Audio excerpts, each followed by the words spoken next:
بسم اللہ الرحمن الرحیم۔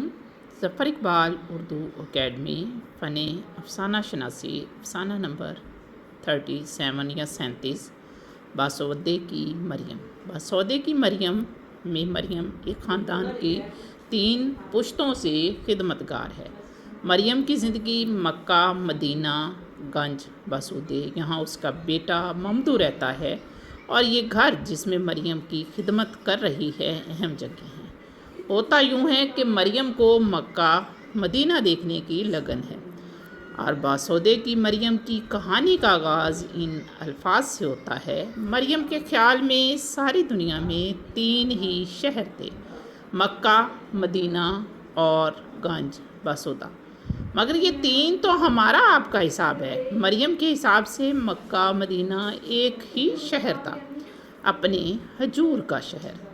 مکہ مدینے شریف میں ان کے حضور تھے، اور گنج باسودے میں ان کا ممدو۔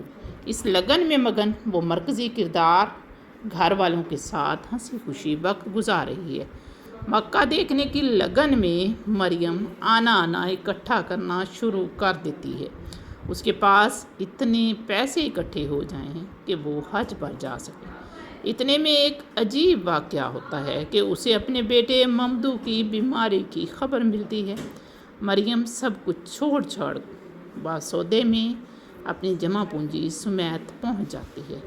ممدو تو نہیں بچتا، مگر مریم کی ساری جمع پونجی خرچ ہو جاتی ہے۔ مریم لٹی پٹی واپس آتی ہے، اور اس طرح کے خیالات اس کے دامن گیر رہتے ہیں: رے حرامی تیرا ستیہ ناش جائے، رے ممدو تیری ٹھٹری نکلے، ارے بد جناور تیری کبڑ میں کیڑے پڑیں، میرے سبرے پیسے خرچ کرا دیے، اے ری دلہن میں مکے مدینے کیسے جاؤں گی، بتا ری دلہن اب کیسے جاؤں گی۔ پھر ایک دن مریم مکہ مدینہ دیکھے بغیر اس وصیحت کے ساتھ اس دوسری دنیا چلی جاتی ہے کہ عذاب ثواب جائے بڑی بی کے سر، میاں ہم نے تو ہرے بھرے گنبد کی طرف منہ کر کے کہہ دیا ہے کہ یا رسول اللہ، باسودے والی مریم فوت ہو گئی۔ مرتے وقت کہہ رہی تھی کہ نبی جی سرکار میں آتی ضرور، مگر میرا ممدو حرامی نکلا، میرے سب پیسے خرچ کرا دیے۔